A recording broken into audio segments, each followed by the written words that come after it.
Alright everyone, hello. Let me know if you can see and hear me okay. And I will get this stream started.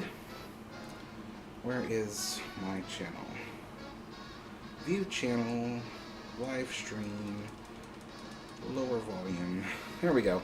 Hello Irving, hello Toshiba Voodoo. Ozzy, how's it going?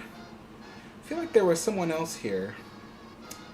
Five Caps, I think, was here, but I don't see their comment anymore. Yeah, so sorry about the delay. There was a bunch of technical issues before starting. I think there might even still be technical issues right now. Okay, so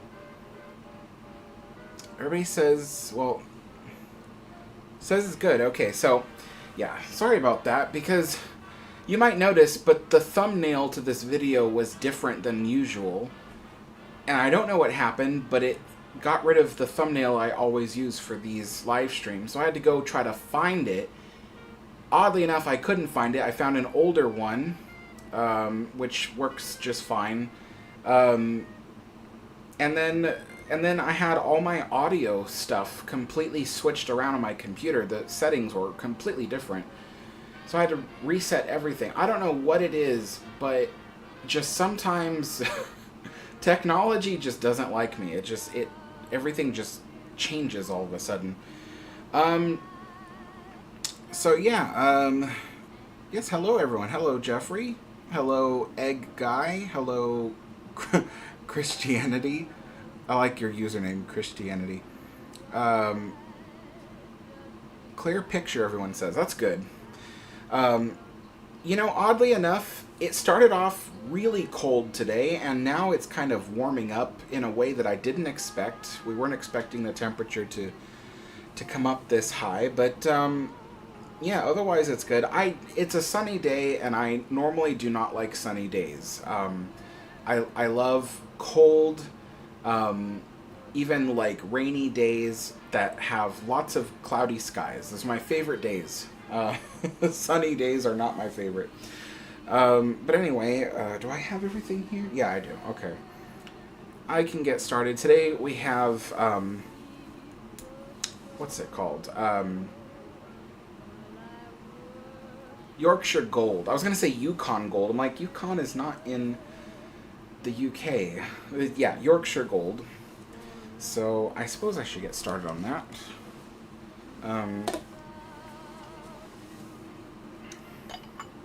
I try not to have Earl Grey tea every single week because I do have other teas in the cupboard that I don't get to often enough.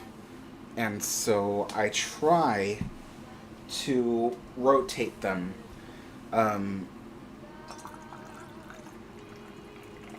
But some other teas I really don't get to often enough would be the English breakfast, the Irish breakfast, and lately my Darjeeling tea. I haven't had that in a long time. Probably might be time to replace it, actually, because I've had it for a very long time. But yeah, so... And to replace half of this.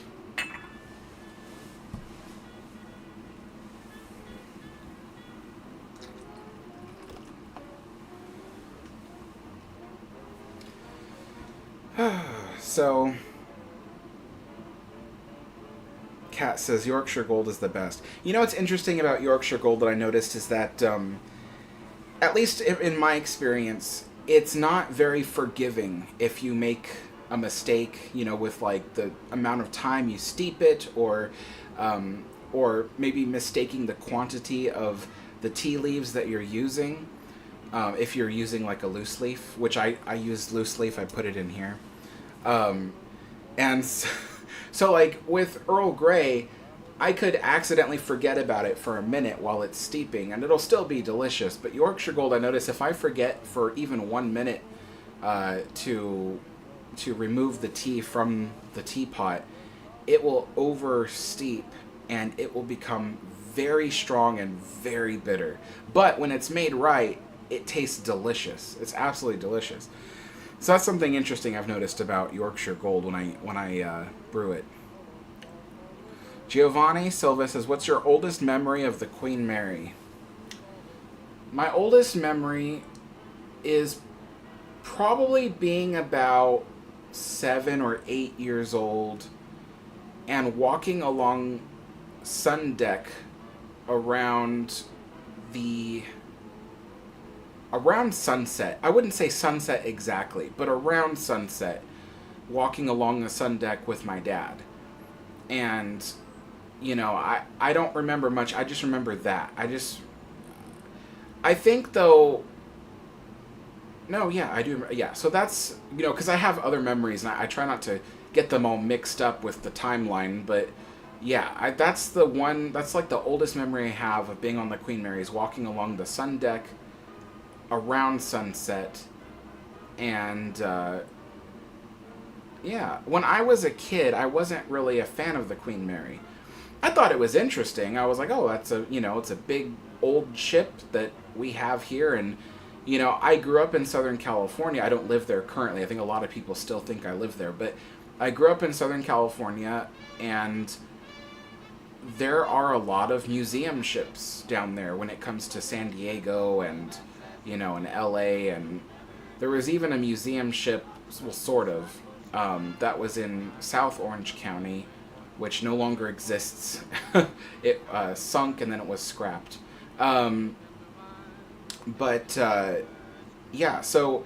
I just thought, these kinds of ships, these things are a dime a dozen. Everyone probably has them at their local port or something. It never mattered to me, And it wasn't till my very last visit to the Queen Mary in January of 2020 that that suddenly just everything clicked. I just fell in love with the ship, and I had this feeling like, it needed help. It needed me to help it, and the only way I could help it with the only means I had was my YouTube channel, and so that's what I started doing.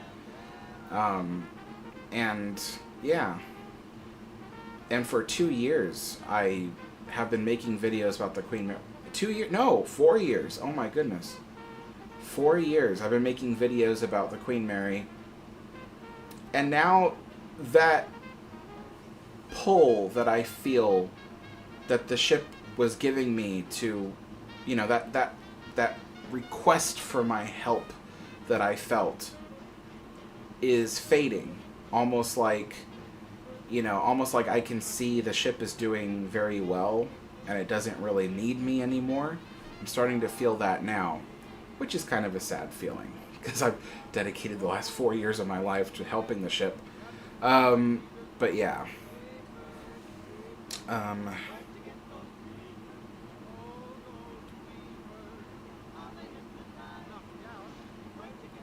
Ozzy, people ask me that in every stream nowadays. What are my thoughts on the SS United States?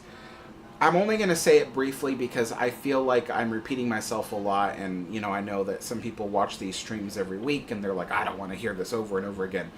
But most basically, the SS United States was doomed since the early 1990s.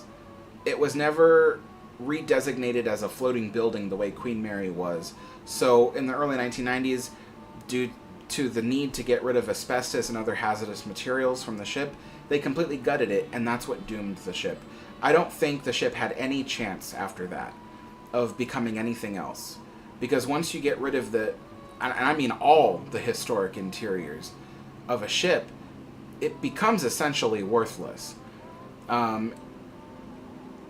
Some people say, well, it's an empty shell that, that they can create new things. They're not limited. That's not necessarily true.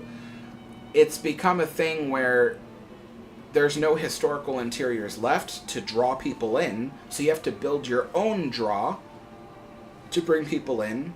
But by building your own draw, you have to fit your ideas into something that fits inside the ship, which is a very unique shape. It does have shear and camber, and none of the doorways and stuff would be exactly square down the hallways and the corridors because of the shear and camber. So it is very much a custom job. It's nothing you can't just pull a door from Home Depot and install it on that ship. It will not fit correctly. So everything has to be custom built on that ship. And that's why I think from the early 1990s, ever since they removed the historic interiors, that ship was unfortunately doomed.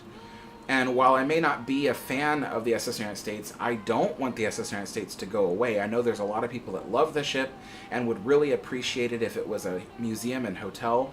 But unfortunately, I think the reality of the situation is that it was just, ever since the 1990s, it was unavoidable. Eventually, it would have come to an end. And it's sad that it has to be drawn out in, such litigation like this. Let's see here.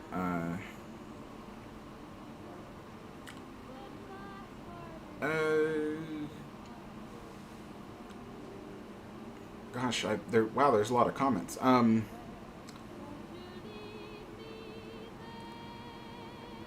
So, Alex says, "Greetings, Alex. I just want to thank you for providing such high-quality, informative, and interesting videos about Queen Mary." Oh, you're welcome. Christianity asks, "Are you interested in older historical ships like the Mary Rose or the White Ship Disaster or Caligula's barges, stuff like that?" Not generally, no. I'm not much of a maritime enthusiast. I do think certain ships are very interesting. Some ships just have a story that just jumps off the pages. And those are the ships I tend to like a lot. But generally speaking, I have more interest in historic places and steam-powered machinery that is on land, like locomotives and trains and stuff. I have more of an interest in that than I do about ships in general. The Queen Mary is really the ship that captured my attention. I know for a lot of people it started with Titanic. They saw the movie, or they saw the other movie from a long time ago. Titanic is usually how people get started with ocean liners. That wasn't the case for me. Titanic, for me, was an interesting movie that I saw for the first time, and I got a book for Christmas once.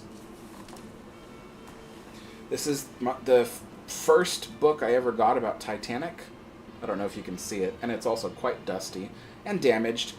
I got it when I was like 8. Okay.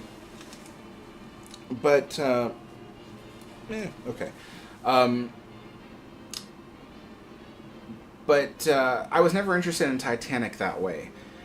It really, my interest with any ocean liners or any ships began with the Queen Mary in January of 2020, so only 4 years ago.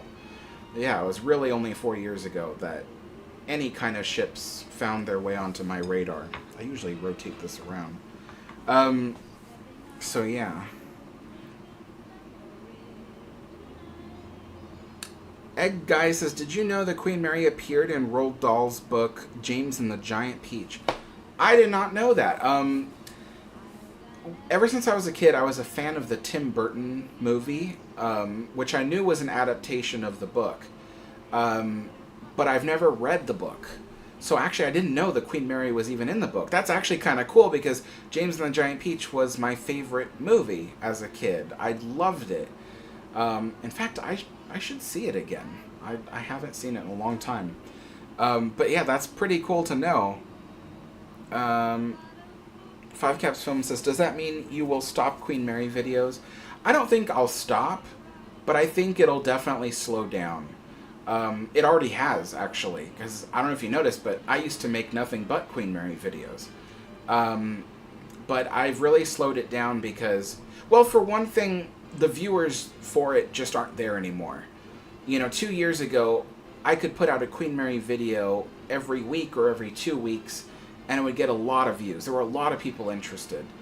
But nowadays, if I put out a Queen Mary video, I'd be lucky if it got more than 5,000 views or something, which for a channel of my size is not enough views to keep that kind of thing going. In fact, I just put out a Queen Mary video. Was it yesterday? Yeah, it was yesterday. And it doesn't seem today to be doing very well. So it's kind of a sign that I should slow down on Queen Mary stuff because the interest just isn't there anymore. At least in terms of videos from my channel. And that happened to me years before that too. The whole reason why I started doing Queen Mary videos is because before the Queen Mary I was doing Disneyland history videos, which is how my channel started. And throughout the year 2020, the views just took a dive. People just weren't interested in seeing videos about Disneyland from my channel anymore, while other channels grew in popularity about Disneyland. So that was interesting. But yeah, that was my signal to change. And so I did. I changed and switched over to Queen Mary and ocean liners and enjoyed about 4 years of that. But now there's another change happening. People aren't watching my ocean liner or Queen Mary videos as much as they used to. And so now I'm switching to doing historic places, which is something, like I said just minutes ago, I'm really more interested in historic places. And there's a lot of historic places. When it comes to the Queen Mary, there's only one RMS Queen Mary. I mean, technically there's a Queen Mary too. But what I mean is there's only one historic ship, the Queen Mary. And, and so people get tired of seeing that very often. But, there are historic places all over the world, almost an infinite supply.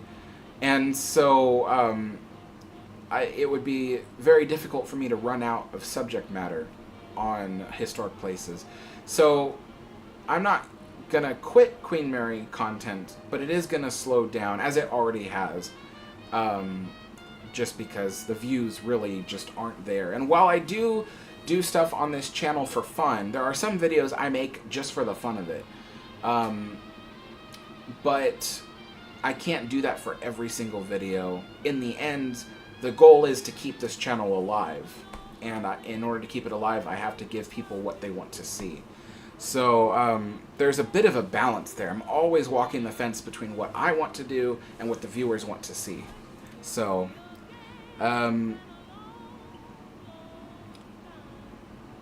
Chris says, also Alex, I liked the recent video of yours. Thank you so much.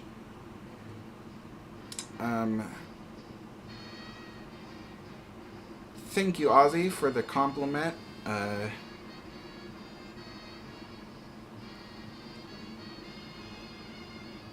Giovanni asks, what new venture have you on the horizon?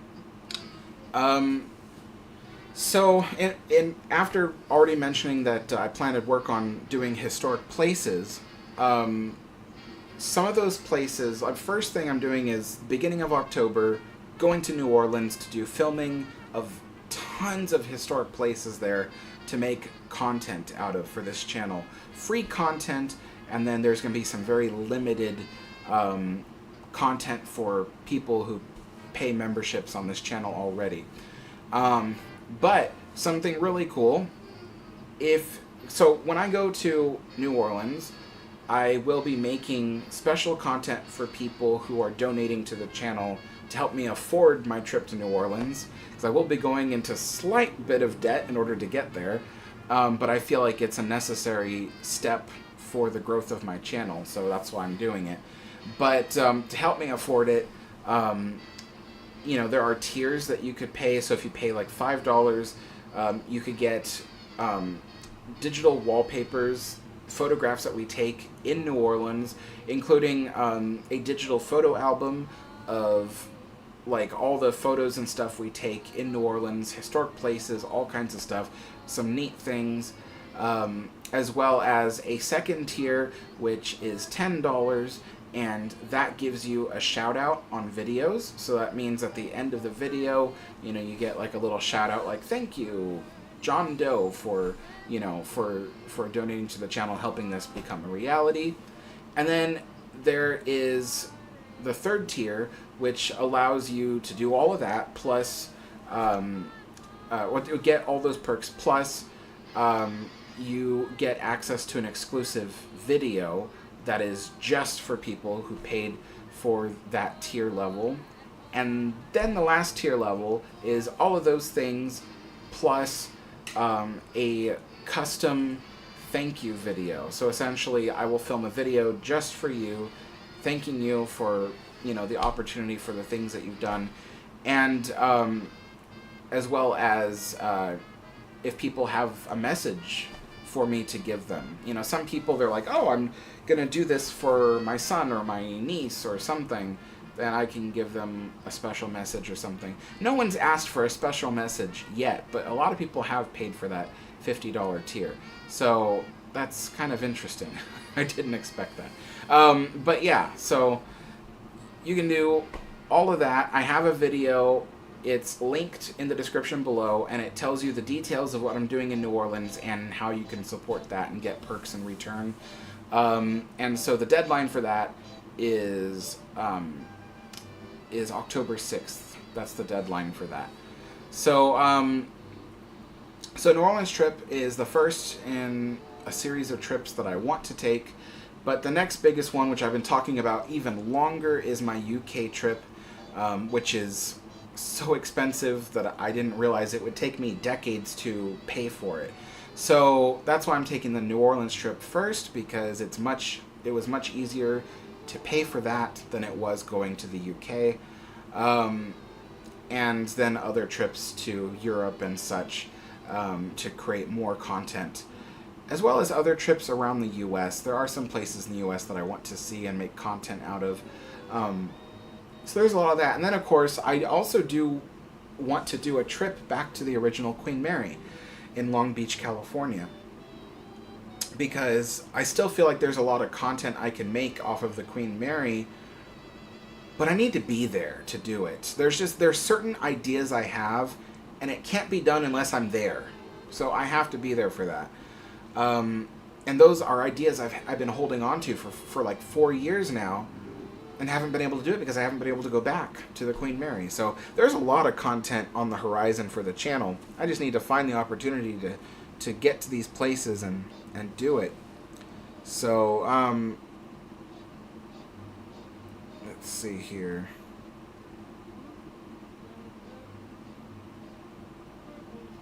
Five Caps Film says, I have been with your channel since 2022. Actually, the first video I saw was about Queen Mary. Then I kind of started watching more until I watched every upload. Well, thank you. I actually really appreciate that, because, you know, the videos, each and every video I make, I try to make them interesting for people. I try to make them fascinating. I try not to put out a video that I haven't put any effort into. You know, I know there's some YouTube channels that are like, I'll just throw out this video and, you know, see what people like, but I honestly take the time with every single video to go, is this video interesting? Did I do the best that I could do? You know, is the quality there? You know, and so, yeah, that's what I do for this channel. So it makes me feel really happy when people tell me that they watch pretty much all of my videos. Five Caps Films, thank you so much for the donation. 10th Super... Wait. Oh, YouTube. I think YouTube is telling me something. I think it's telling me... Oh, it is. Okay, so yeah, Five Caps Films, this is their 10th time giving me a super thanks in the live chat. So, wow, thank you so much. That's incredible. Anna Alvarez says, I love your videos. Please don't stop. I don't plan to stop doing my videos. I just gotta keep things interesting to keep the viewers around. Daniel says, did you watch the Red Letter Media video? I did. Actually, that was a very interesting video. And I really liked all the things they had to say about ghosts and stuff like that, because a lot of times it is true. Now, those guys don't believe in ghosts at all. And I can understand why. Their whole video totally explained everything. And the funny thing is, though, is that I have seen things that, as a person with a technological and historical mindset, I'm able to deduce things very quickly, and I know how things work. So if something malfunctions or there's some kind of thing that's explainable, I know how to explain away things. But in my life, there have been times where there were certain things that really could not be explained. You know, for instance, when I moved up here to Portland, Oregon for the first time, I was staying with my sister and her husband for a short while, and the apartment was extremely haunted. It was the most haunted place I'd ever been. Very scary. And the weird thing was that we were all experiencing, like, paranormal activity, but we weren't telling each other that for the first couple of months because we thought we were going crazy, you know, so we didn't want to say anything. But the three of us were experiencing really weird paranormal stuff for the first couple of months, and until we finally explained it to each other and we said, yeah, this is what we're seeing. And we were all seeing the same kind of stuff in different times, and we were all having the same nightmares of the same figure. And the weird thing was that a couple weeks after that, after revealing to each other that we were experiencing paranormal stuff, I went and asked her, you know, if someone had died in the apartment before. And because she is the manager of the apartment complex, she was able to say, no, not in our apartment, but just 3 weeks before we moved in, the person in the apartment below us had died. And their physical features, I saw a photograph of the person who had died in the apartment below. Their physical features matched the physical features of the person we were seeing in our dreams every night for all those months. That's something I could not explain. There was no way we could have known that someone had died in the apartment below, especially because here in Oregon, there is no law saying that the apartment complex has to tell you who died in your apartment before you rent it. There's no law that says they have to do that. And so there was just no way that we knew, and we saw that figure. It matched all the descriptions of the person perfectly. And that's the person we were seeing for months before we found out the apartment below had a person that died just 3 weeks before we moved in. That was creepy. So there are things that happen in my life that really could not be explained. I do not even think, you know, like, I don't... Even if you don't believe that story, pretend for a moment that it's true. How could you explain that? You know, so that's the thing. And all people don't believe that story because it is so unbelievable. They're like, no, that's just impossible. But yeah, so anyway, I am skeptical of ghost stories when I hear them because oftentimes I can explain away certain things. I am very technically minded. I know that certain things about electrical fields and, you know, leaking gas, vibrating machines, stuff like that can cause physical symptoms to make you think that something is happening in your environment. And oftentimes I can explain a lot of that away. But yeah, there are just certain times when people have these stories and I'm like, that doesn't seem like that could be explained. And that's when I start to believe in ghosts. So that's kind of what I think about that. But yeah, I did see the video and it was really cool that they credited me for that footage. I have no problem with people using any footage from my channel as long as they give me a little credit, you know. So, and they did. So I'm really happy about that. Let's see.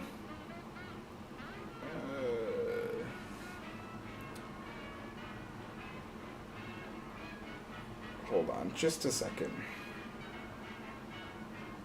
I'm going back to see what I've missed. Dapper Dave says, I love your Disneyland videos. They are just as professionally done as Disney produces themselves. I hope you can occasionally add more Disney park history. I think occasionally I will. I still have a lot more stuff that... You see, I had a whole collection of Disney history videos. But due to music copyright infringement, I had to take them all down. And ever since, I've been uploading them back one by one with all new audio, music, and imagery, which I've been able to collect in the years since. So if you can imagine, way back in like 2016, 2017, 2018, I had a whole collection of like 60 videos about Disneyland. And it was about like every ride and attraction, and it was crazy. So one by one, I'm uploading them all back, and so every time you see a new Disneyland video, like my most recent one is about It's a Small World, that began as a video I originally already had on the channel. But yeah, I've been going back and completely redoing them, and I've still got a lot more left. I got stuff about Star Tours, Adventure Through Inner Space, stuff about Space Mountain, Jungle Cruise, just so much. Splash Mountain, which now is Tiana's Bayou Adventure. I had a video about Splash Mountain, but I had to take that down because it got so much hate during the announcement of the changeover to Tiana's.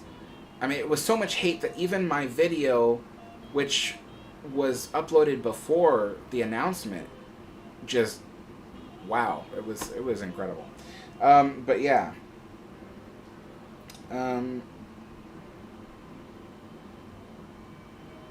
Giovanni asks, speaking of New Orleans, what do you think of Tiana's Bayou Adventure?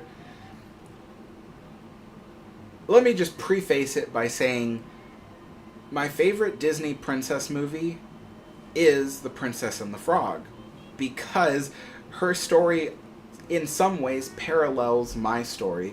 For the longest time, I wanted to use my talent for cooking, open up my own cafe, be a chef, and my favorite food to cook is like Creole and Louisiana food, and so it's interesting. And when that movie came out, I was like, wow, this is so cool, like I have so much in common with this character, and she went and made her dreams come true, and years later I would end up having my dreams come true as well. So I love that movie, but the ride, I think, does not do the movie justice at all. I think the ride is very lacking in almost every way. And I'm appalled that Disney just, I don't know what happened along the lines of building that ride, but it did not work. And it's disappointing. It's really disappointing. So hopefully, maybe like they did with the Little Mermaid ride, they can go back and make some fixes in the future. But yeah, it's that's disappointing. Alright, so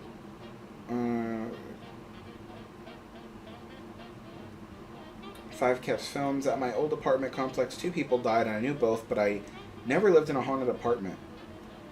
Yeah, that's well, that's sad, first of all. Christianity asks, but if you have to divert from what you want to talk about in order to maintain an audience, doesn't that kind of kill the joy of your creativity? It's like you need to be a slave to the viewers. Well, I don't describe myself as a slave to the viewers, but there is a line that you have to walk, because a lot of people, okay, for instance, there are YouTube channels where the creator only cares about creating content that people want to see. They don't care about creating content they themselves enjoy. And you can see that. You can see how they're just pandering to the audience the whole time. But with my channel, I never wanted that. I wanted a channel where I could talk passionately about something. So you might notice, throughout my live streams especially, you will notice that people will often suggest content for me. They'll say, oh, why don't you check out this ship or that ship and make a video about it? And the thing is that when I do, I determine when I read about it if I think it's interesting for me. And if I don't think that the story jumps off the pages and captures my imagination, then I won't make a video about it. So I can't recall at least a time where I've ever made a video that I didn't want to make. There were videos that I felt strong-armed into making because I got so many people saying, make this, make this, make this. And it was so many people that I just went ahead and did it. But I still had some interest in the subject matter. So I can't recall a time where I ever made a video that I was never interested in. But I do walk a fine line. I think that's why my channel grows so slowly, is because 50% of the video is stuff that the viewer wants to see, and 50% of it is stuff I want to make. And so, without going the full 100% towards the audience, my channel grows very slowly. Because there are times, like I make something like, like I made a video a couple weeks ago about how Queen Mary is a survivor. The RMS Queen Mary is a survivor, and it's been around for 9 decades, having survived all these catastrophes. The video did not get very many views at all, and I had a feeling it wouldn't. But I still made the video because I really wanted to.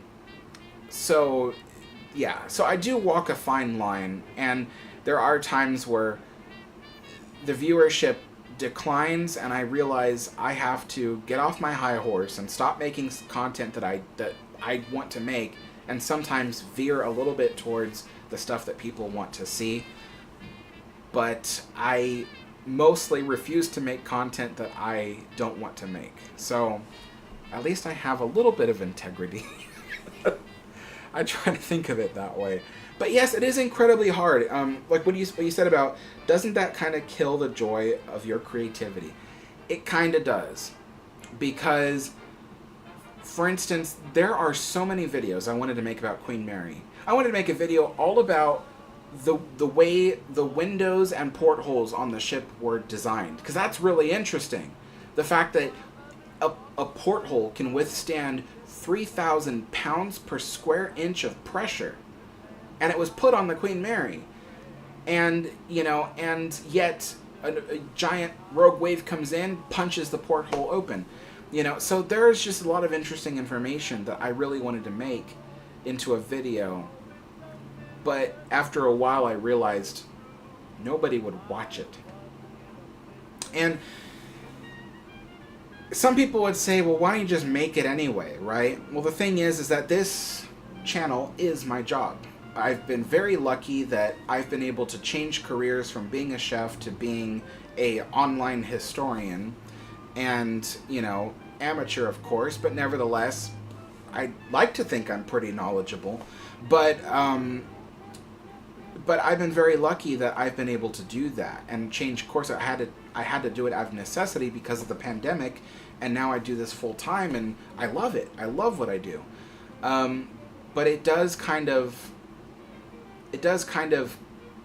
make short the creativity, for lack of better words, because there are things I really want to do that if I do it, it will hurt the channel. And so, yeah, it's a fine balance. It's difficult. It really is. I think running a YouTube channel is a lot more stressful than people think it is. They think it's as simple as, oh, you just sit in front of a camera, record a video, and upload it. And yeah, some channels do that, but this channel doesn't do that. There are a lot of nuances into the creation of a video for my channel, and it takes a long time. The documentaries take me weeks, if not months. I think the longest time I've ever spent working on a documentary was 6 months. Thankfully, that video did very well. So, but if that video had tanked and nobody watched it, that would have been 6 months down the drain. Down the drain. So, but thankfully, that was a very successful video. But there have been times where I worked on a video for like 3 months, and it just didn't pan out. People didn't watch it. And it's a very sinking feeling. It's this feeling like, look at all this work I've put into this, and nobody watched it. So it's very stressful. It's very stressful. Ozzy says, what did they reopen on the Queen Mary yesterday? Yesterday would have been the 27th. I don't think they reopened anything. What I do know is that they revealed the Her Majesty Queen Mary's Royal Standard. So there originally was her original Royal Standard, which is a flag, and it was on display on the Queen Mary during the Queen Mary's years at sea. But after she came to Long Beach, the Royal Standard was sent back to the Royal Family because it belongs to the Royal Family. And so all this time, the 50 some odd years that Queen Mary has been in Long Beach, Queen Mary's Royal Standard has never been on display. So what they did was they created a replica that was made in England. So the replica was hand stitched and parts of it were hand painted in England. And they had it completely replicated, and they unveiled it either yesterday or the day before yesterday. And yeah, and I've seen a picture of it. Looks amazing, and it's right there in the same spot that the original used to be, which is right beneath the marble medallion of Queen Mary, right on the main staircase. So it looks amazing. I can't wait to see it in person. Alex, are you fond or interested in any specific decade in U.S. history? For me, I'm fascinated by the 20s and 50s. Specific decade in U.S. history is the 1930s for me. There's something about the 1930s. I love Art Deco. I love the way people dressed back then. I love so much about it. And I actually used to have a connection with, my great grandmother was pretty much, living the prime of her life during the 1930s. She had so many stories for me about the Great Depression and her life in the 1930s. And so I've always had this, she even got married in 1935. So yeah, it's just amazing. I still have her wedding dress too. Before she passed away, I was just given the box with her wedding dress. And so I have this 1930s era wedding dress that is kept in a sealed container, like a bag. I've preserved it, so that way it doesn't fall apart. But yeah, it is an amazing decade for many reasons. And like any time in human history, there are downsides to it, of course. But I think that the idea of the 1930s was optimism. Despite the Great Depression, the social injustice, all of that stuff, the growing power of Hitler and the Nazi Party, despite all of that, the people of the 1930s had this optimism about the future. They created Art Deco style in the 1920s, but they created Art Deco style because it was a fantasy of a better life. And it wasn't just a style. It was literally, it was designed to evoke feelings of optimism and futurism. And it's just, it's fantastic. It's no wonder Walt Disney was such a futurist, because, the prime of his life was the 1930s as well, so it's interesting. But yeah, so, 1930s for me.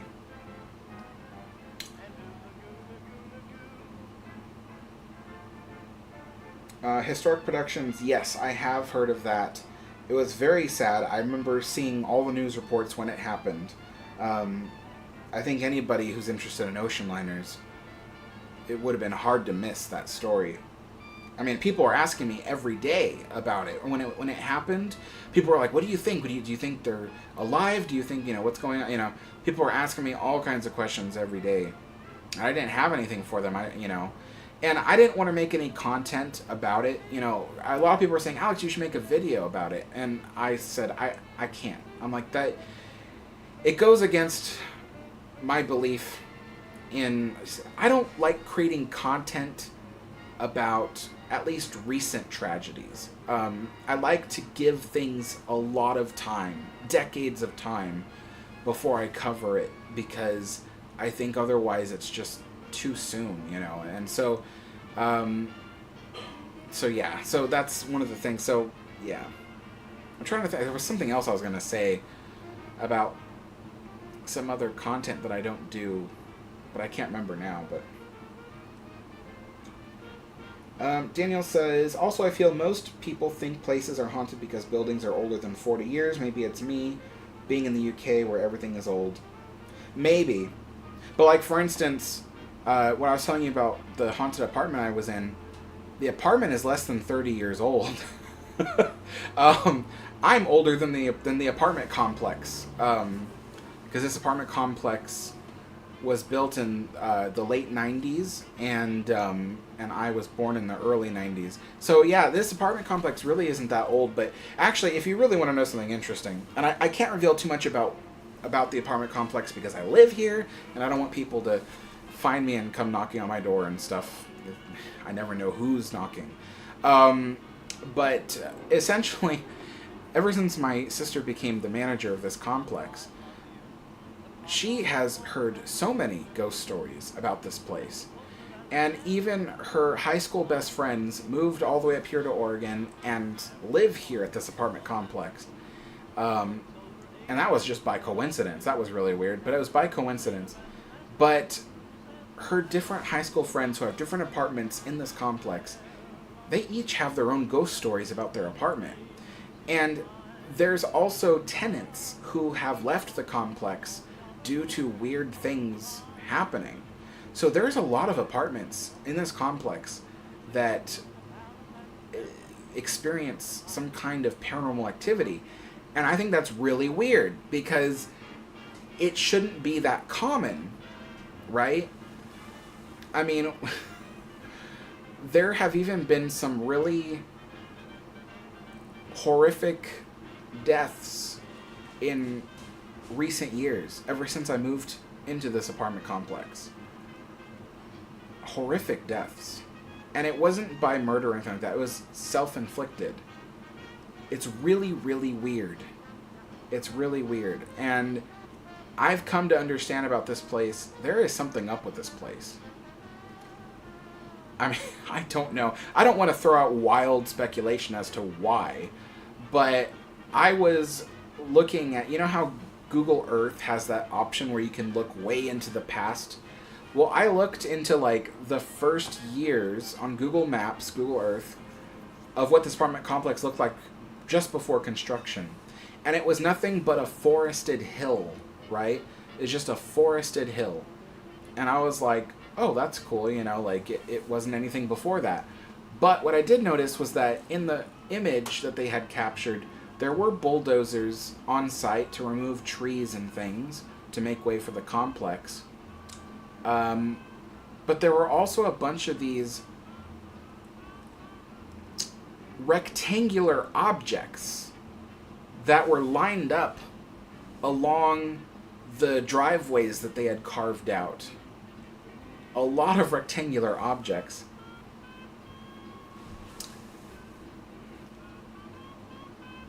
They looked like coffins.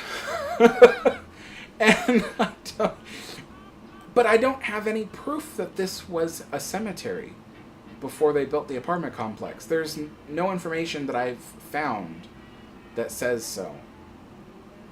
But the image on Google Earth, it looked like they had pulled coffins out of the ground.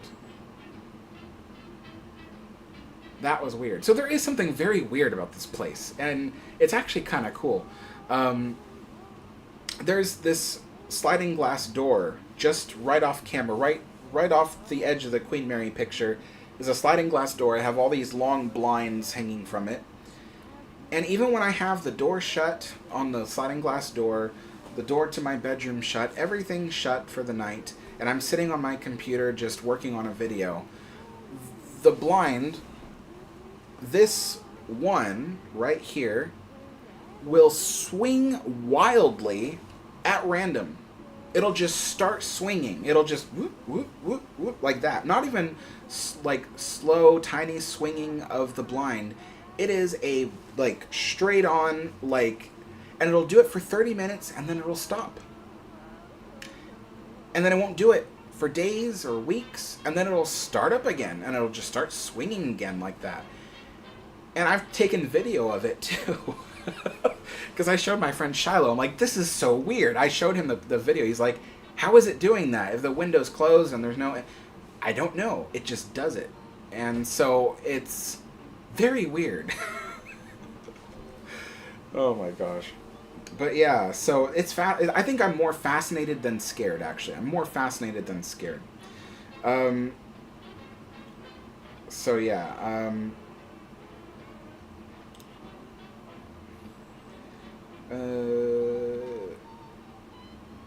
Barry says, not sure if my last message got through. Did you see my email to you regarding the Walk With Me Tim YouTube video on the Queen Mary where he stays and walks aboard the ship? Yes, I thought I replied to you. I'll have to check that after the stream because I thought I replied to you. So I'll check. But yes, I did see the video and I thought it was very interesting. You know, in the video he points out a lot of the room being dirty and unkept and all that, and it is true. They have had, at the Queen Mary, a difficult time hiring people. They have all these, like, if you look at Queen Mary job listings, there's a lot of them. They are actively seeking people to work on the Queen Mary, but they're having difficulty finding either people interested or people who are really qualified for the job. I mean, you know, I mean, having my own business myself, I know what it's like. You put out a job listing, all these people apply, but then a lot of them really are not fit for the job position. And so I think that's what's happening at the Queen Mary right now. They're just having a lot of difficulty filling those job positions. It doesn't help that a lot of the younger generation, a lot of them, I'm not saying all of them, but a lot of them are not willing to put in hard work. They really want a high pay and an easy job. I mean, who doesn't? But I mean, I think that's part of the reason too. Like, there is something going around where, like, they're saying that, you know, Gen Z and all that, they don't want, like, jobs where they're like a what do you call it? Housekeeper, like housekeeping jobs. They don't want those. They're very difficult, very labor-intensive jobs that don't pay a lot. And those are one of the jobs that Gen Z is not seeking. So it just so happens that that's one of the jobs that the Queen Mary really needs to fill is housekeeping. But yeah, so there are things that go undone. They do vacuum the rooms. They just, as you saw in the video, they don't vacuum the crevices where the carpet meets the wall. And it's all because they're struggling for time to get it all done. Countertops and everything are clean, but the countertop might be falling apart. You know, there's maintenance issues. You know, you saw the enamel in the bathtub coming off. That's explainable because the whole bathroom that he showed, actually both bathrooms that he showed in the video, are pretty much all original. Everything you see there, even the Formica on the walls, is original from the Queen Mary. The bathtub that he showed with the enamel peeling off, that's an original bathtub. And originally, it had no grippiness to it, so you could slide and hit your head in the bathtub. And so today, they apply an enamel to the bathtubs to make them more grippy for your feet so you don't slide around. And that's the enamel peeling off of the original bathtub surface. So it's not like it's a cheap bathtub and a layer of it is shedding off. It was just an enamel that was painted on an original bathtub to make it more grippy. And as you saw, the enamel looked clean. It just was peeling off. So that is something that needs to be redone. But yeah, you know, there are times where if I lived in Long Beach, I would volunteer my time to clean those rooms, like deep clean them myself. But I know that they would never let me. So, but yeah, there's so many things I would do for the ship, like just volunteer to do it, but I know it just couldn't happen. So hello everyone, good to see you all. Mark, how's it going?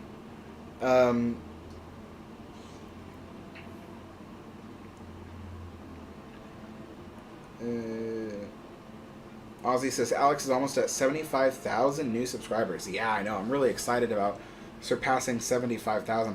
I'm really aiming for 100,000 at this point because I really, first of all, I want that check mark on my channel, and I would love to have that plaque that you put up on the wall. I've been doing this for 8 years. I want that plaque. After 100K, it doesn't matter to me how popular the channel gets. I don't care if I only reach, 100,000 or if I reach 1 million. I just want to reach 100K so that way I can get that plaque and feel like, okay, I've accomplished something these past 8 years. So, Historic Production says, Alex, why does the judge want the SS United States sunk into an artificial reef? The ship is a flagship. It's not. It's not that the judge wants that. It's that. I mean, oh, okay. The SS United States is a very typical situation of what happens to an ocean liner. I know a lot of people look at Queen Mary and they go, why can't the U.S. do that? I get that all the time. People always ask that on my channel. Why can't they just do what they did to the Queen Mary for the SS United States? Well, let's look at what happened to the SS Queen Mary. Yeah, actually, that is a way to say SS Queen Mary. But RMS Queen Mary is really the more better title. But let's look at what happened to the Queen Mary. It was a very unique situation that was like the stars aligned and everything came together to make it happen. And it was a miracle. And let me tell you why. First of all, it starts with Long Beach. Long Beach wanted to build a maritime museum. This was 1966, 1967. They wanted to build a brick-and-mortar maritime museum along their waterfront. And they wanted it to be this big attraction that would bring people to the city of Long Beach, which at the time was a small beachside community city, and it wasn't really much to brag about. There were hotels that were famous for the movie stars coming to stay and go to the beaches, but ultimately they just wanted more popularity. It just so happened that in 1967, around the time that they were considering to start building this brick and mortar structure, it was announced that the RMS Queen Mary was going to retire.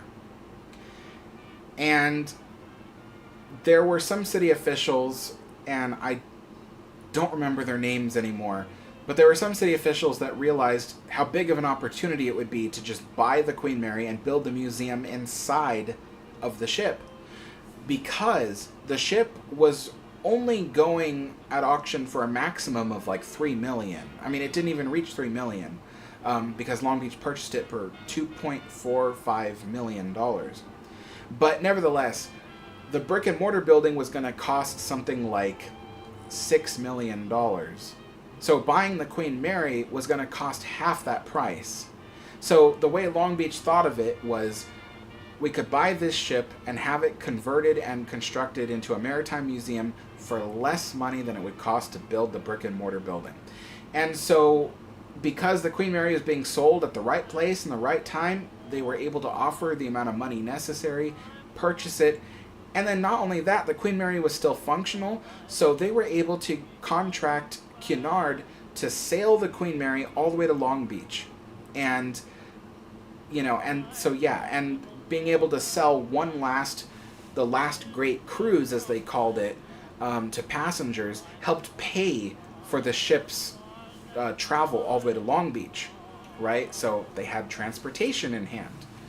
And then once the ship got to Long Beach, very soon after, it was redesignated by the Coast Guard as a floating building, not a floating ship. So it was redesignated as a floating building, and that actually helped it, because in 1968 or 69, I want to say, the maritime standards had increased to something that would have required a lot of safety upgrades that would have ruined the Queen Mary's historical interiors. So she got out in just the nick of time, right?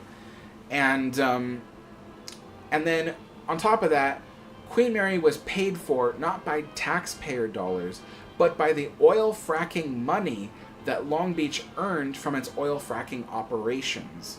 So it was paid for by the Tidelands Fund. The Tidelands Fund is paid for by the oil fracking operations of California. So it was paid for by the Tidelands Fund, okay? That in itself was unique. There was no private investor. It was private money, but private money owned by the state and by the city of Long Beach. And then on top of that, Long Beach was able to say, here's 45 acres of land that we will bundle together with the Queen Mary, so that way the Queen Mary doesn't have to pay any kind of docking fees, rent fees, or any other kind of environmental fees that, let's say, a docking cruise ship would need to pay, right? So Queen Mary was exempt from all of these expenses that would normally acquire day after day after day and cost a ton of money to keep a ship going. That's the unique situation that Queen Mary was in. Very, very unique.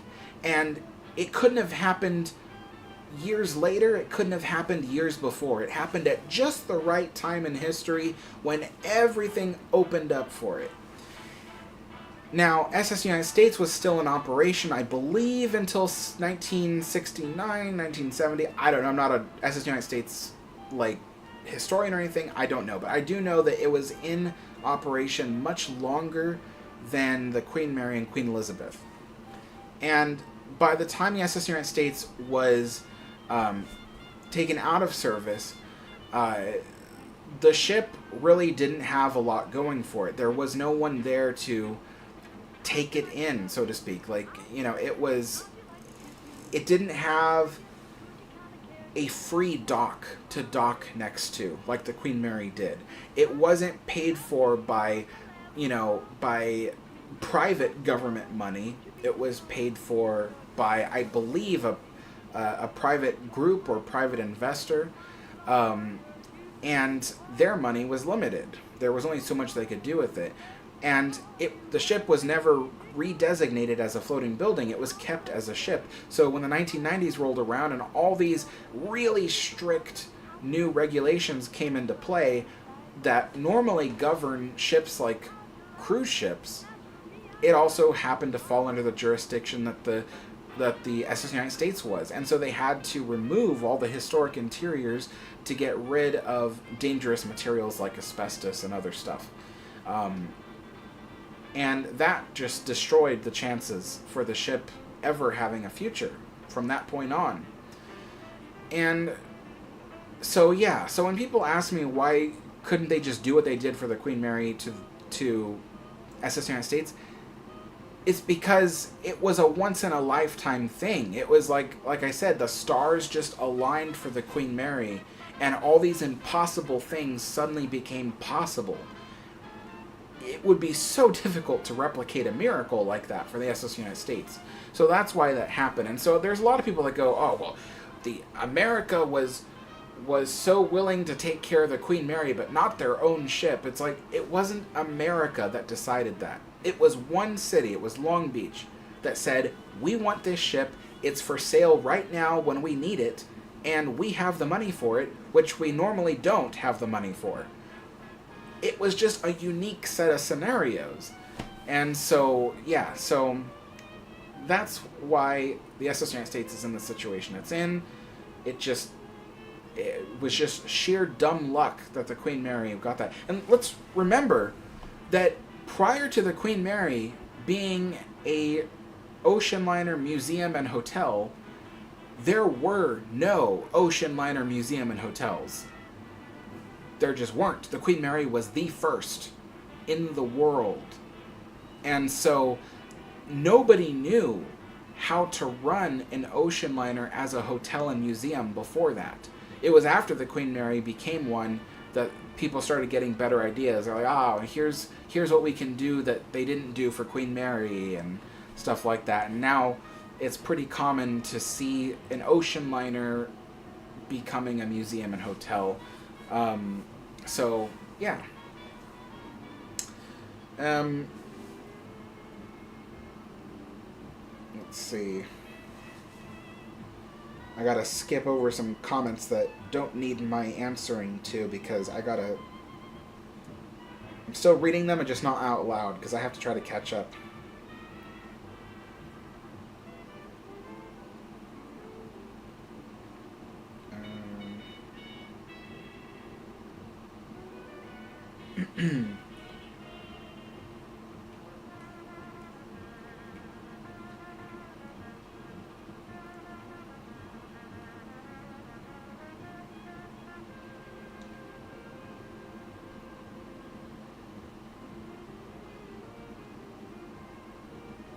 Kat says, FYI, I'll be actively donating if you open a Queen Mary travel GoFundMe. Be so cool to see all the videos you'll film aboard the ship. Well, I do plan, so my UK trip going to the UK and also to Paris and all of that. Part of that trip, I want to make the beginning of that trip a trip down to the Queen Mary. I think that's the only time I'll be able to go, is if I'm already going to LA, because I'm going to be going with my friend Chris, and I think he wants to take a plane from LAX to the UK, but then on the way back from the UK, we're going to take the Queen Mary 2 to New York, and then from New York take a plane to our home locations. So I believe that the next time I see the Queen Mary will probably be for that trip. So if you want to donate to that, I actually have a link right in the description below for the UK trip, and that's where you can donate to it.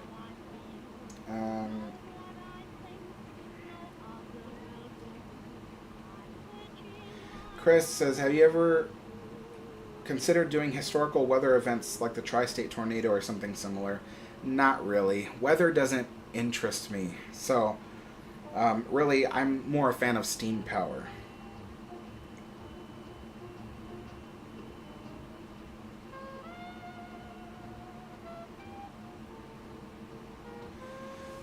Polly says, how did you find the restoration work on Queen Mary? Is there some areas that you aren't happy with or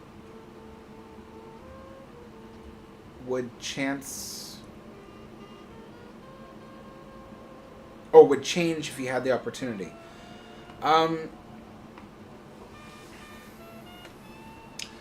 the restoration work done so far is not very invasive. So, what I mean by that is they didn't go into any rooms and completely change them recently. They've just been refreshing what's already there and sprucing up what's already there. So I have no problems with the restoration work they've done so far.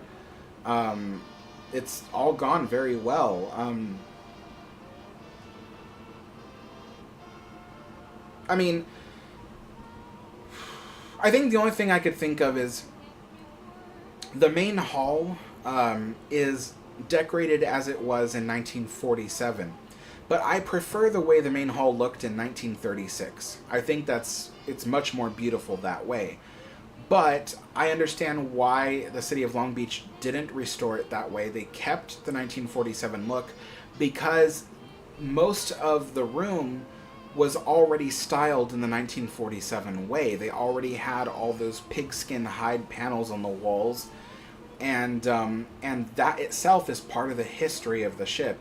When you're a historian and you're restoring something, there are tough decisions you have to make, which is like, if an item was altered during the history of the item, when you refurbish it, do you take it back to how it originally looked, or do you take it back to how it looked in history?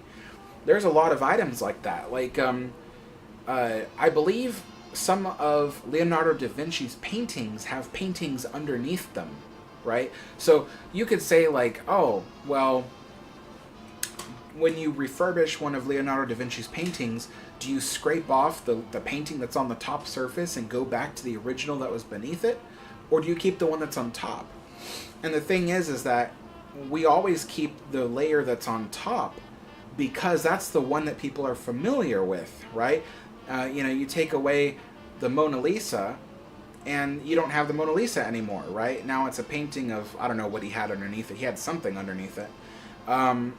But, so essentially if he had a painting before the Mona Lisa, but what became famous was the Mona Lisa, you don't want to scrape off that top layer and go back to the original. People know the Mona Lisa. And so it's the same way with Queen Mary's main hall, is that even though it was redone in 1947, that's the version that was on the ship much longer. That's the version of the main hall that everybody became used to. And so you can't just scrape off what was done in 1947 and go back to 1936 version, especially since that would take a lot more invasive work to make it happen. A lot of people think that the original chestnut wood paneling is still behind those pigskin hide panels, but it's not. It was removed. What's behind it is just a very dirty looking plywood, just a plain plywood. So some people say, oh, I've seen behind the panel and there's the chestnut wood paneling. That's not chestnut wood paneling that you saw. I mean, I'm sure there are some sections that are still there, but for the most part, all the wood that's behind the pigskin hide panels is actually just plywood, with some exceptions. So yeah, that's kind of how I feel about that.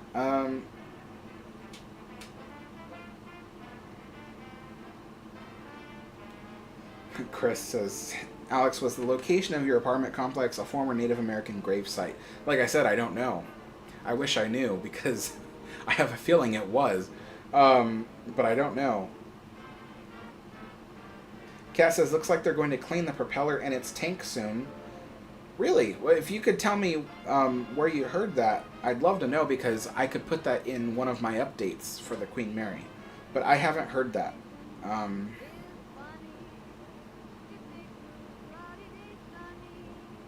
Goofy Roll says, you are worth 1 million subscribers. Oh, thanks so much. Barry says, when you visit the UK, take a visit to Beamish Open Air Museum in County Durham. Takes you back to Victorian Britain. Have a look on Google, but it's well worth a visit. I don't think we will have time, because we already have a full itinerary laid out for all the things we want to see. We've carefully planned out our route. Every minute of every day we spend on that trip will have us busy doing something. Every waking hour of the day, I should say. But yeah, so we have a very tight schedule that we're going to stick to. We already know all the things we're going to see. Five Caps Film says, Alex, if you were still a chef, do you think you could have done Hell's Kitchen?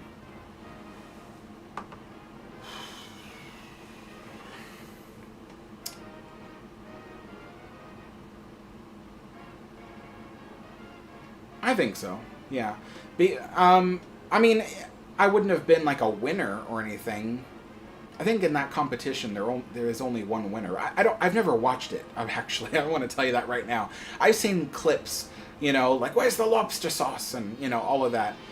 But Hell's Kitchen, in the end, is just a kitchen, And if you do your job right, you keep the chef happy. As long as the chef's happy, he's not yelling at you. So yeah, Ramsay, he does do a lot of yelling and stuff for the camera. In reality, he's a very nice person who is very sweet and kind-hearted. But in the kitchen, he does like things to be run a certain way. But I do think that, generally speaking, from my experience working with many chefs before, if you do your job right and you are consistent and, all of that, you keep them happy. It's when you make huge mistakes like burning salmon and stuff like that. All that's money. You burn a salmon steak and that's money down the drain. So, but the thing is that a lot of cooks in professional kitchens are very good at what they do. They very rarely make a mistake that the chef would be angry about. They might plate something incorrectly, put the wrong side dish on a plate that someone asked for. But other than that, it's very rare when something is undercooked or overcooked in a professional kitchen like that, because you get so used to it. And a lot of the times when I worked, some of the most busy kitchens I worked in were impossible scenarios. Like, for instance, I'm about to throw a specific place under the bus here. I used to work at the Blue Bayou at Disneyland, which, Disneyland, you're like, oh, that's not much to impress. But Blue Bayou is, or at least was, the only high-end restaurant in Disneyland aside from Club 33, which I've also worked at Club 33 as well. But Blue Bayou does something restaurants do not do, and this is something I hate.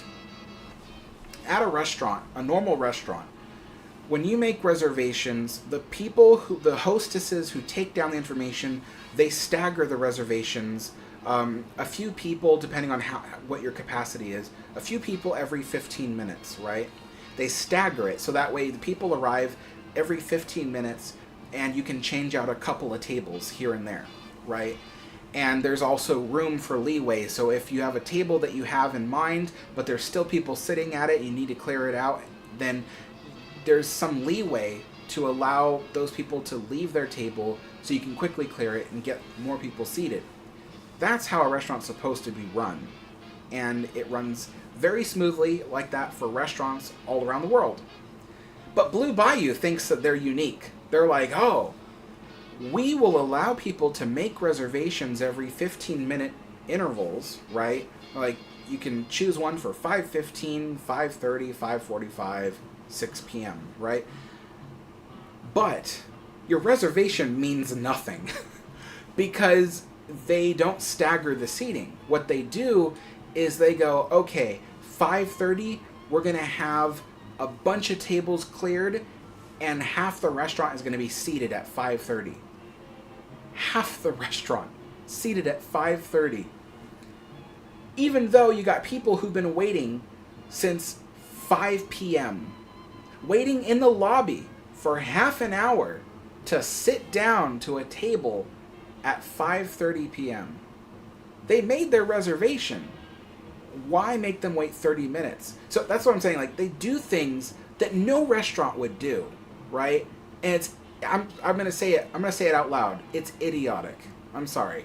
Sorry to the management at Blue Bayou, but it's something you need to hear because I worked there. I know what it was like, and it was idiotic. Okay, and so that's how they run things. And what happens is, in the kitchen, all the cooks and everything, they're very professional. They're very good at what they do. But what happens is, you could bet that every 30 minutes, the ticket machine, which would print out all the tickets for the food, would suddenly print out ropes of tickets all at once because, 20 some odd tables suddenly ordered food all at once. And it was impossible. It was just absolutely impossible. And the thing was is that you couldn't complain about it because everyone else in the kitchen was dealing with it just like you were. You couldn't turn around and tell your coworker, oh, I hate this, I hate what they're doing. Because they'd just be like, shut up and just get to work because they have to deal with it too. Everybody just has to deal with it. So you just grit your teeth and you just start pulling tickets and start working on food.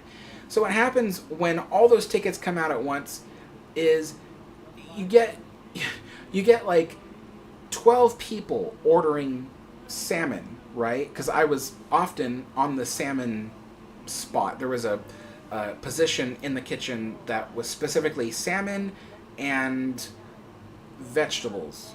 It's because we did the cooking range, so we had access to saute things, so we had to do salmon and vegetables. But there'd be like 12 orders of salmon all at once.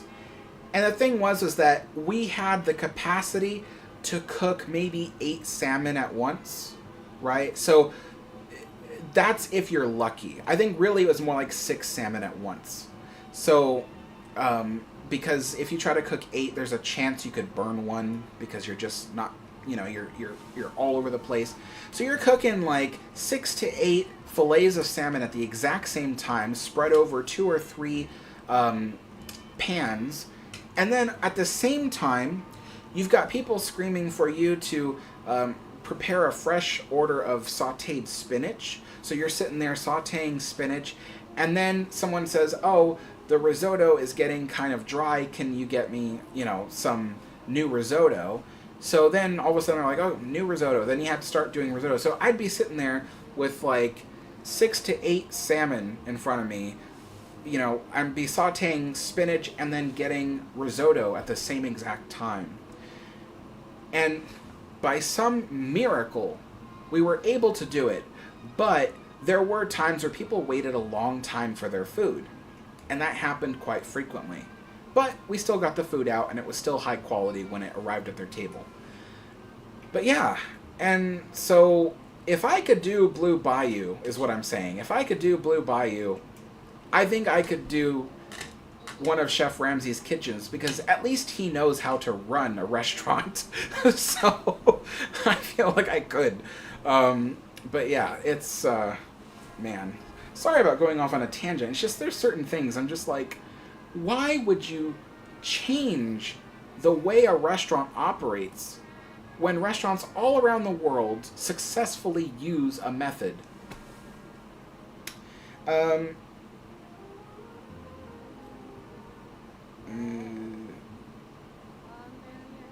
Hello, Charles. How's it going? Let's see. Evan Scott says, when are you playing the Titanic demo again? I don't know. It'll be a while, I think. The problem is that there's a lot of people that watch those demos and they expect me to be an all-knowing Titanic historian, when I clearly state at the beginning of the live stream, I am by no means a Titanic historian. I'm just another enthusiast who's enjoying the ship. And there's people who are like, oh, you compare the Titanic to Queen Mary a lot, you know, because I say a lot of things about how oh, you know, this corridor is different from how the Queen Mary's corridor will be. And they're like, well, why don't you talk about what the history of the corridor in Titanic is like? And there's a lot of those people, a lot of them. And I'm like, I don't have that information. And I'm not that interested to learn about those kinds of things. So it's just, you know, people don't see it for what it is, which is just someone who's enjoying the Titanic just as much as they are. They want, I don't know, an expert to be talking to them or something.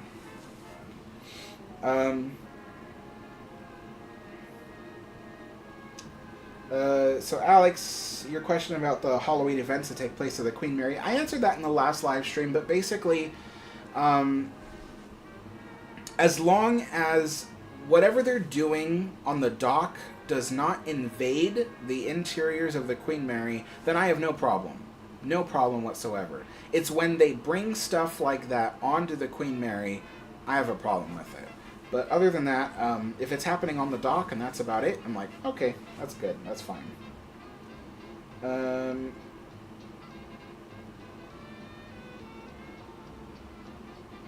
Five Cats Film says, Alex, I probably asked this before, but what do you think of the new Horton Plaza?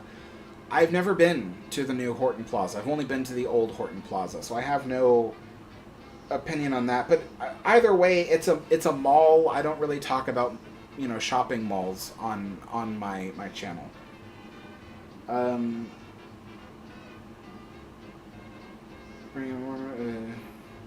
right, okay.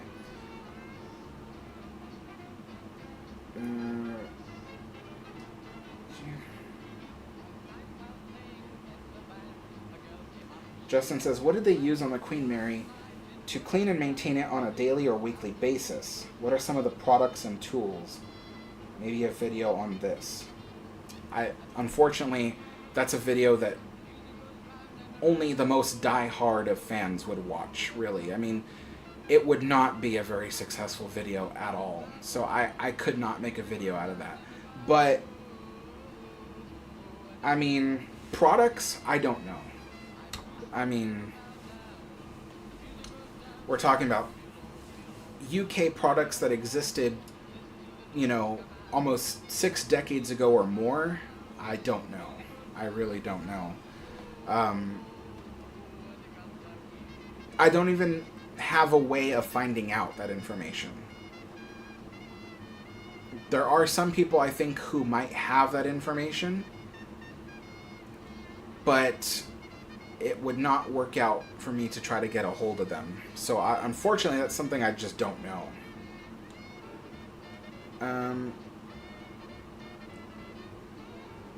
So Kat says, Steve Coloca made a speech during the 90th anniversary, and he said that there was a plan to clean the propeller. He said it was his favorite part of the ship. Oh, that's interesting. His favorite part of the ship is something that doesn't exist inside the ship. I just found that weird, that's all. But yeah, that's pretty cool. I hope they do. Because it does need a good cleaning. Well, what I'd really like them to do is, because that propeller originally used to spin as part of the exhibit. It would spin very slowly. I think it spun like a revolution every 2 minutes, I think, or something like that. Yeah, something like that. I would love if they got it to spin again, because it would look better if it was in motion. The only reason why they stopped spinning it was, well, some people say it churned up so much dirt that was just accumulating on the bottom of the tank, and it would make the water murky and hard to see the propeller. I think if you installed a system that changed out the water a lot better and cleaned that tank a lot better, you wouldn't have that problem. But I think the other reason too is that maybe the propeller spun in a way that created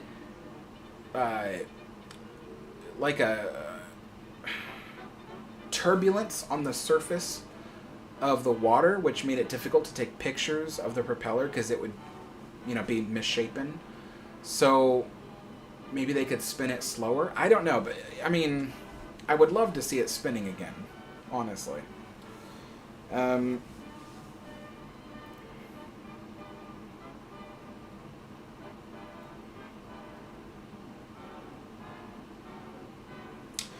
Kat said Coloca said that they would be reopening Veranda Grill for special date nights, but he didn't mention the timing for it.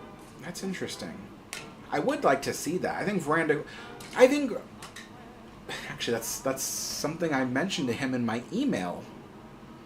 I sent him a second email a couple months ago detailing more ideas, because I don't know if I told you guys, but the first email I sent him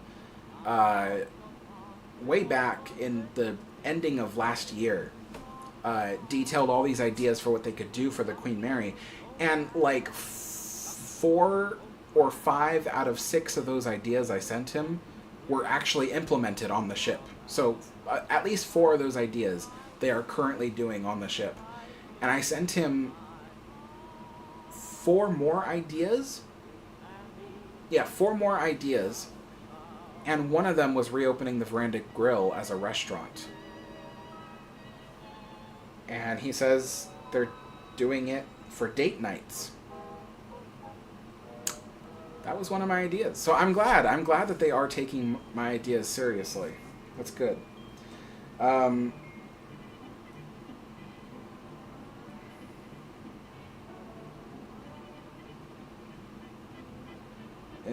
Playful Gamer, thank you so much. K4RNA says there was a diver in there too. Yes, I remember the diver actually. It was there as late as 2010, so I remember the diver. K4RNA, thank you so much for the donation. He says, I need my New Orleans shout out. Have fun on the trip. It's a great place, and I can't wait to hear your take on it. Thank you so much, K4RNA.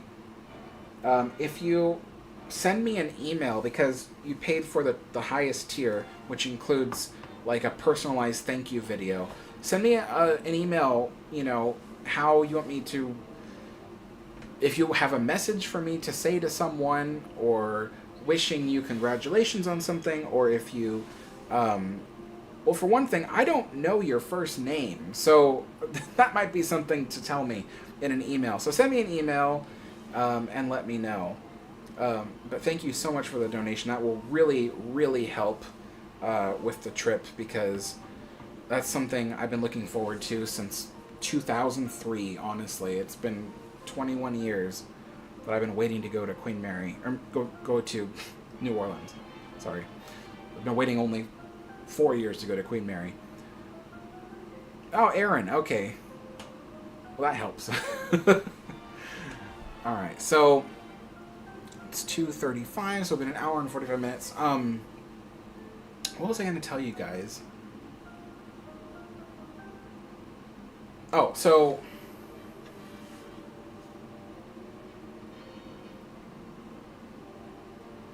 will I be here next Saturday? I think I will.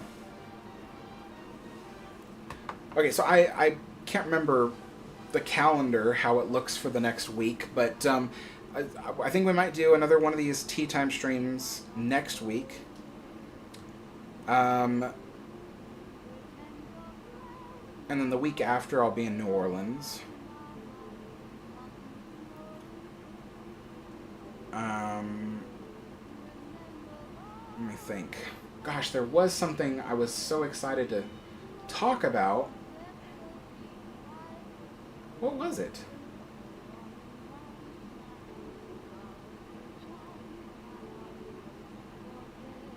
I don't know.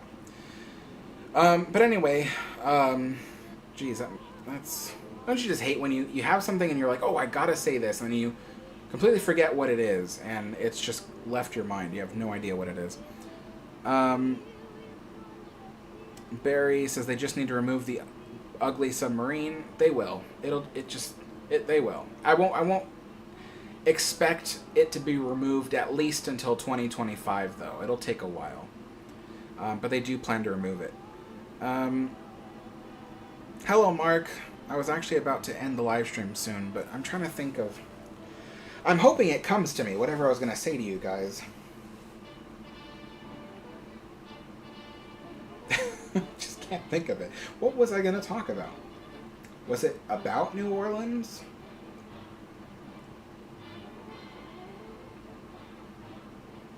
Well, I suppose...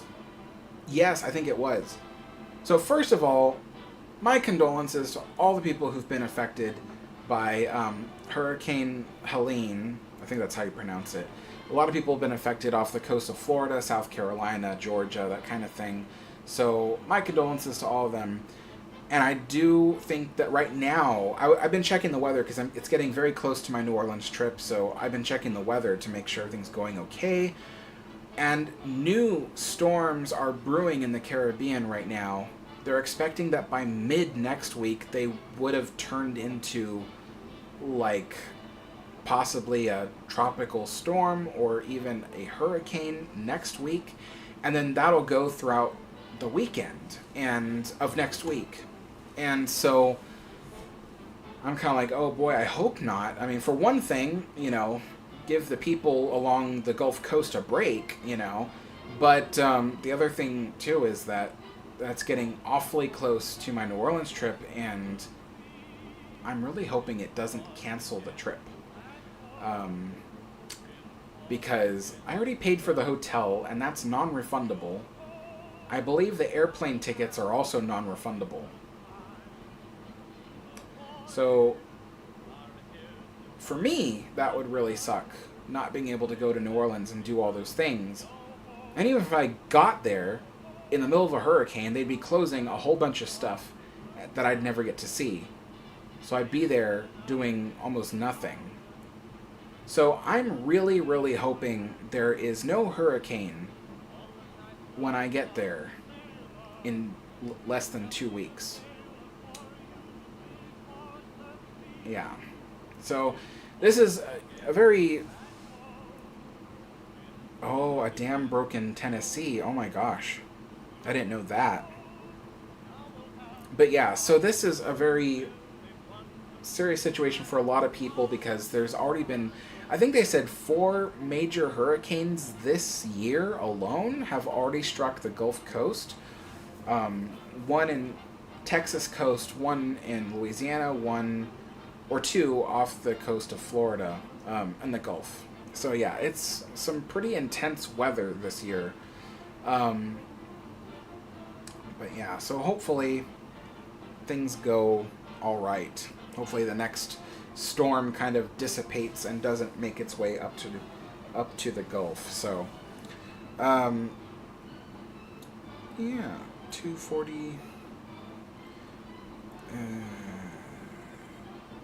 And then next week I have to work on extra content because since I'll be gone for a week, I need content to post while I'm gone.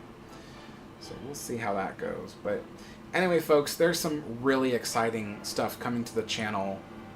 I mean, I can't even tell you.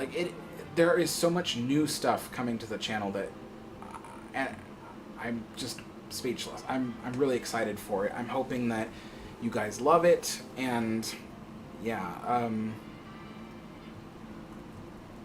although I do need some ideas for another video. I've got a video, remember the gas lamp video?